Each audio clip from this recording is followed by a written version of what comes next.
Hello, my tiny friends. We are on chapter 13 of The Borrowers. And the last thing that happened was that Arietti had overheard Mrs. Driver and Crampfurl talking about the boy going to the Badger sets and trying to get the letter to Uncle Henry. All right, chapter 13. Homily was ironing, bending and banging, and pushing her hair back out of her eyes.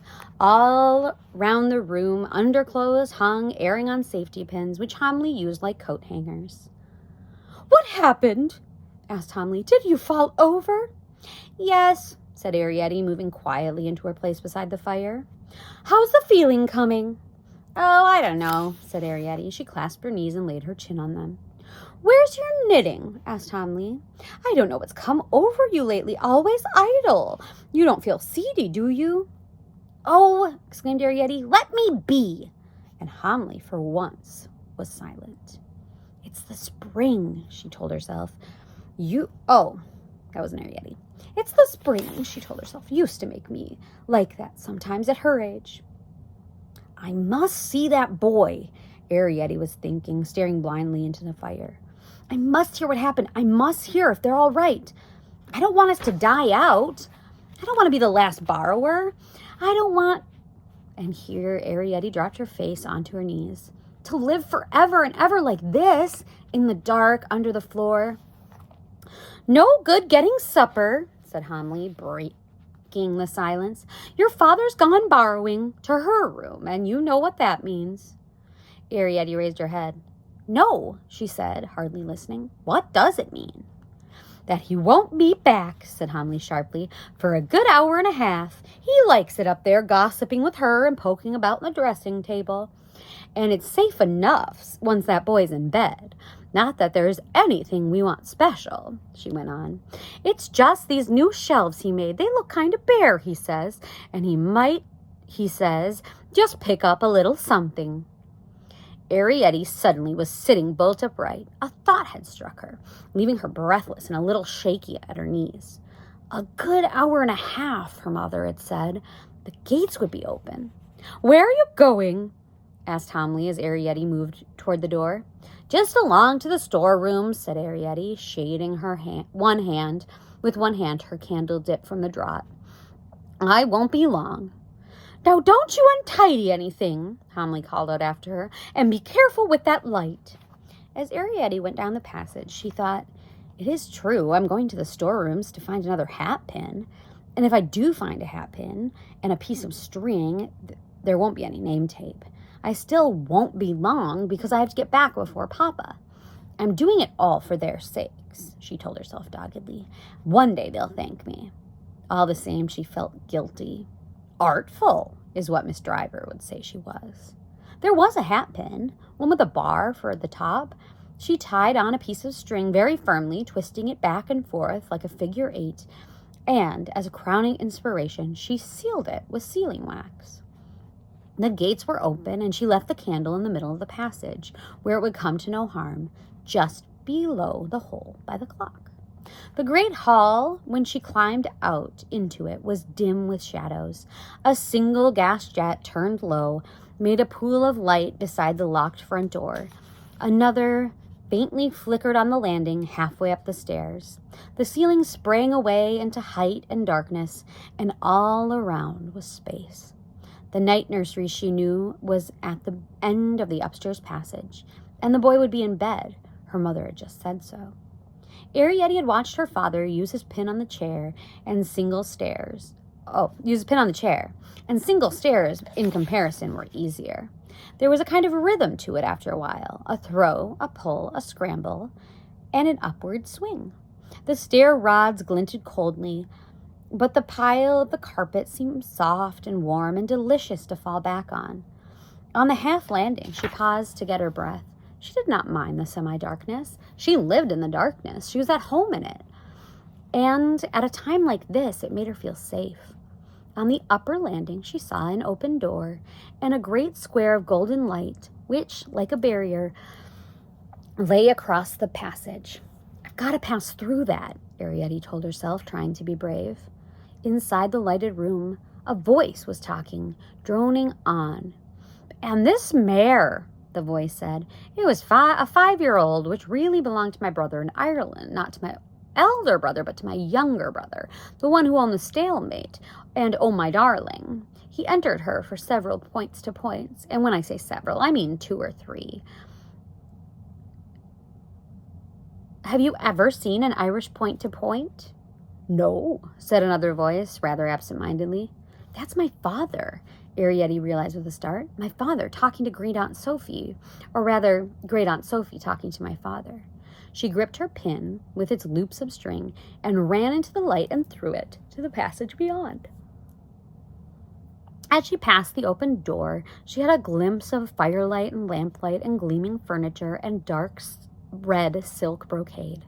Beyond the square of light, the passage was dark again, and she could see at the far end a half-open door.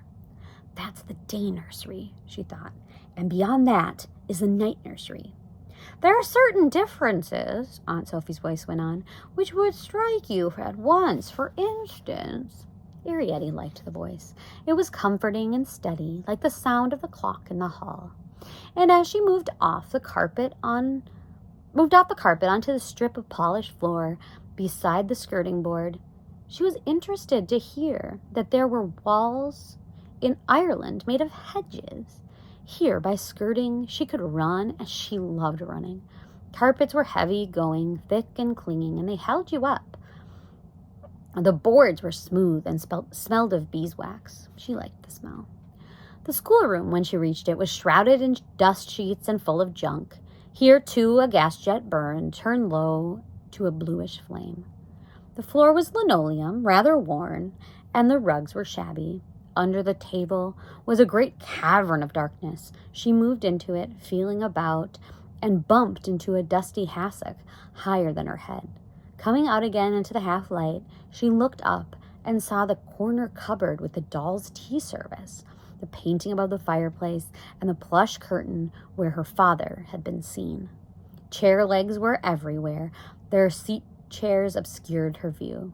She found her way, among them, to the door of the night nursery, and there she saw, suddenly, on a shadowed plateau in the far corner, the boy in bed.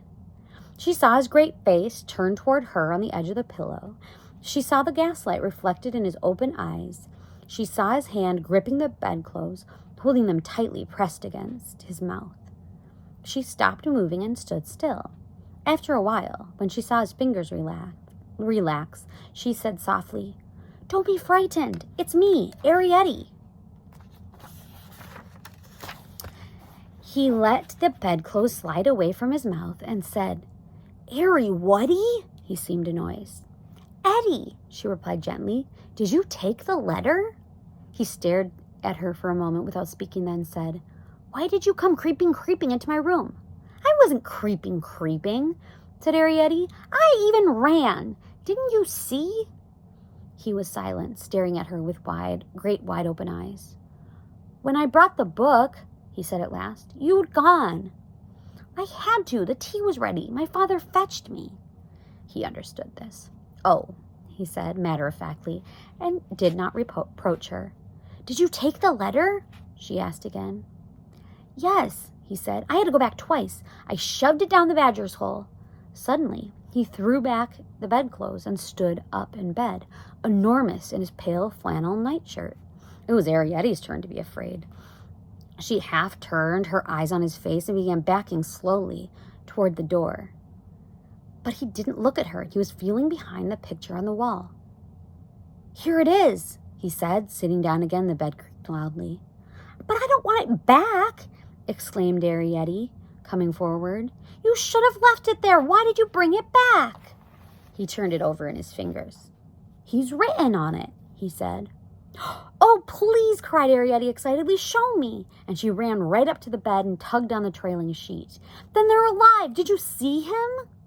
"No," he said. "The letter was there, just down the hole where I'd put it." He leaned toward her. "But he's written on it. Look." She made a quick dart and almost snatched the letter out of his fingers, but was careful to keep out of range of his hand. She ran with it to the door of the schoolroom, where the light, though dim, was a little brighter. It's very faint, she said, holding it close to her eyes. What's he written with? I wonder. It's all in capitals. She turned suddenly. Are you sure you didn't write it? She asked. Of course not, he began. I write small. But she had seen by his face that he was telling the truth and began to spell out the letters. T-E-double-L, she said, tell. Y-O-R-E. She looked up. Your? She said, yes, said the boy, your. Tell your A-N-T, aunt, said Arietti. Aunt? My aunt? The boy was silent, waiting. Aunt L-U... Oh, Aunt Loopy, she exclaimed. He says, listen, this is what he says. Tell your Aunt Loopy to come home. There was silence. Then tell her, said the boy after a minute. But she isn't here, exclaimed Arietti. She's never been here. I don't even remember what she looked like. Look, said the boy, staring through the door. Someone's coming. Arietti whipped round. There was no time to hide. It was Pod. Borrowing bag in one hand and pin in the other, he stood in the doorway of the schoolroom. Quite still he stood, outlined against the light in the passage, his little shadow falling dimly in front of him. He'd seen her. I heard your voice, he said. There was a dreadful quietness about the way he spoke. Just as I was coming out of her room.